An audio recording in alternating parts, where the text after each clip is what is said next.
Olá, galerinha do quarto ano, tudo bem?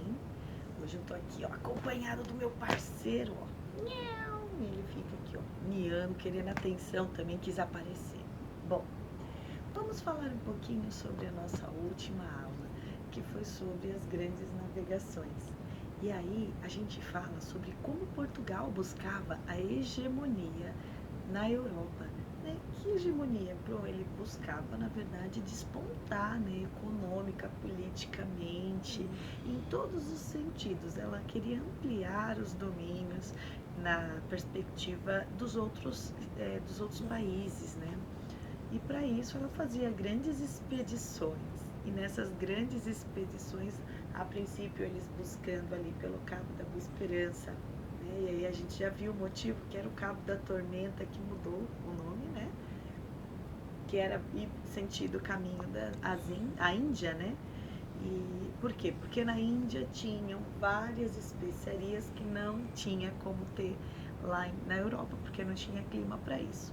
E aí, por conta disso, eles faziam essas grandes navegações. Vimos também que Pedro Álvares Cabral, quando ele foi fazer ali, né, no Cabo da Boa Esperança, ele deu um desvio e acabou caindo no Brasil.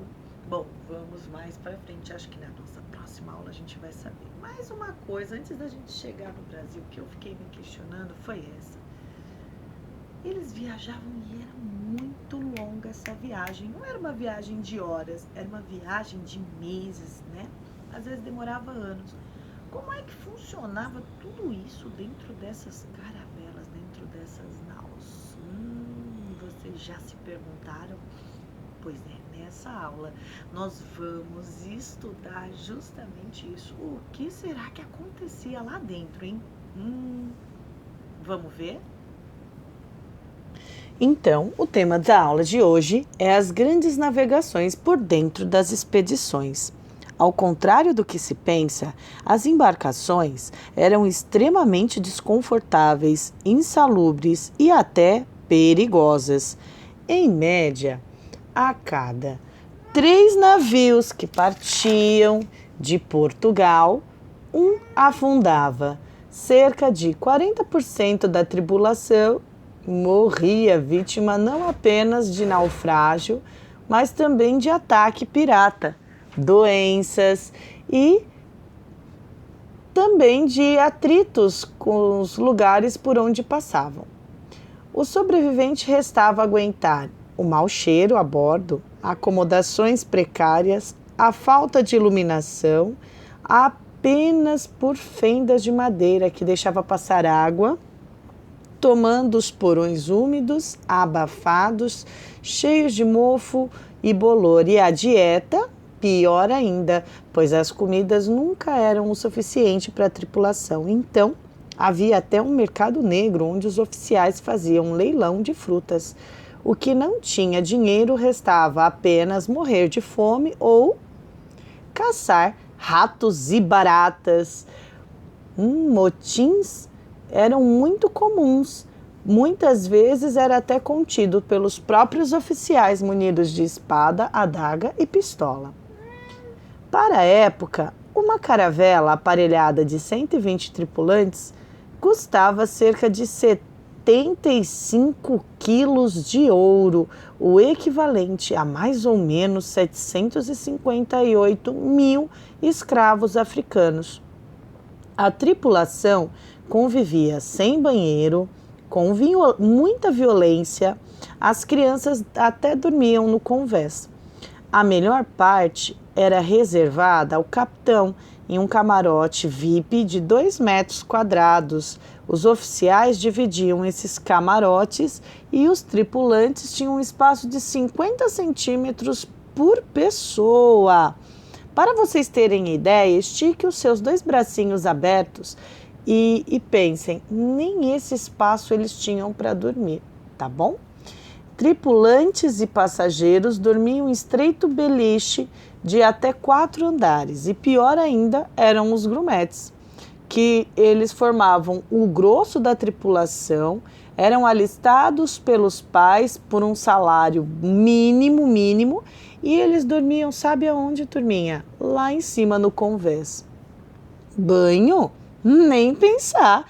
O que havia lá nas embarcações era a proliferação de pulga, piolho e percevejo. Os mais ricos usavam até pinico, que os criados esvaziavam no mar, porque geralmente os homens e mulheres aliviaram-se ali, à vista de todo mundo.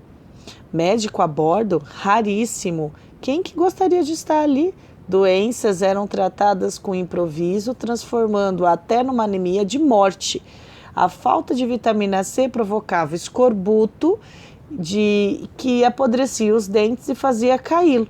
Por isso que quando a gente vê aqueles filmes de pirata, né, a gente vê aqueles piratas sem os dentes, né, pela falta de vitamina C. Era comum ter desinteria, febre e varíola. A falta do que fazer gerava muitas tensões. Para isso, eles se organizavam em missas, procissões, encenações de vida de santo e o que eles mais gostavam, um bom jogo de cartas a dinheiro. Havia pouquíssimas mulheres na embarcação, cerca de uma mulher para cada 50 homens.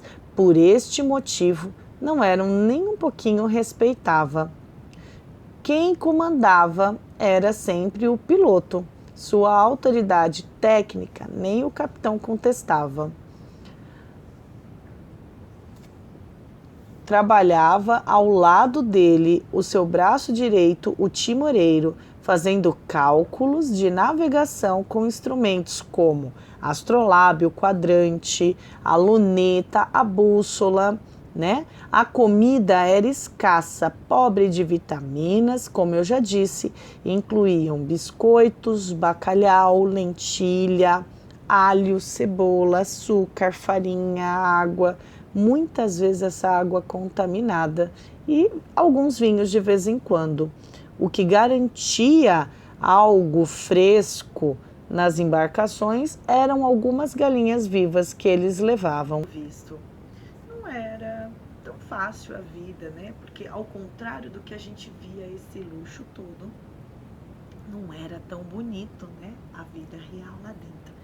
Então vamos acompanhar agora que a gente vai retomar quais eram as pessoas que estavam, a tripulação dentro desses navios. E aí a gente vai colocar o que cada uma fazia. Vamos lá? Bom, o piloto era a pessoa instruída que manejava as cartas náuticas e instrumentos de navegação. O timoreiro era quem auxiliava o piloto, o braço direito. O capitão era a autoridade maior na embarcação, responsável por todo o funcionamento do barco. O marinheiro, a maior parte da tripulação, responsável pelos serviços. O padre era a Igreja Católica quem mandava para catequizar quem ainda não estava na religião. O oficial do governo era o homem de confiança que organizava essas viagens. Os grumetes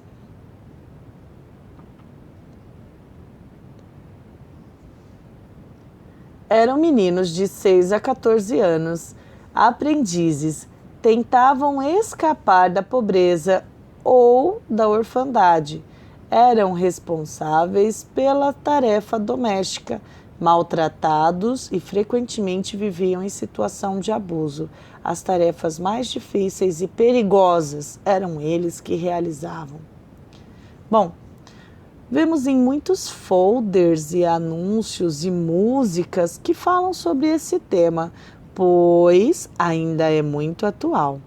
Isso porque ainda temos no nosso Brasil cerca de 1.600.000 crianças que trabalham. Por mais que existam leis que proíbam essa prática, dada pela Organização Internacional do Trabalho, a OIT, muitas crianças trabalham ainda em semáforos, nas cidades, no campo, entre outros.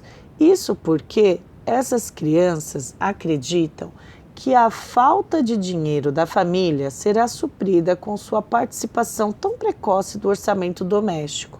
Porém, o trabalho infantil rouba o momento da criança ser criança, de brincar, de se dedicar a estudar, de ter o seu rendimento, então, realmente comprometido, porque elas estão trabalhando. E as mulheres, como é que ficavam? Bom, por fim, falemos das mulheres. As mulheres também eram presentes nas embarcações. Infelizmente, elas não tinham o direito a ter direito. Elas não eram nem sequer respeitadas. Pelo contrário, elas eram obrigadas a obedecer os homens da expedição sem sequer questioná-los.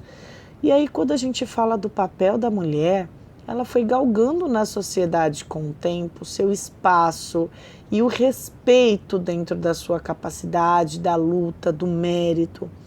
Hoje, as mulheres têm o direito ao voto, elas podem trabalhar, elas podem dirigir, se candidatar a cargos públicos, tem leis que protegem essas mulheres contra a violência, são arrimos de família. A luta, ela é longa, ainda falta muito pela igualdade, mas é um caminho de grandes histórias que resgataremos em vários momentos das nossas aulas. Olha lá. Bom, então, por essa aula a gente terminou. Espero que vocês tenham gostado, que vocês façam as atividades com bastante empenho. E na próxima aula tem mais. Entre, curta, compartilhe e inscreva no nosso canal. Um beijo e até mais.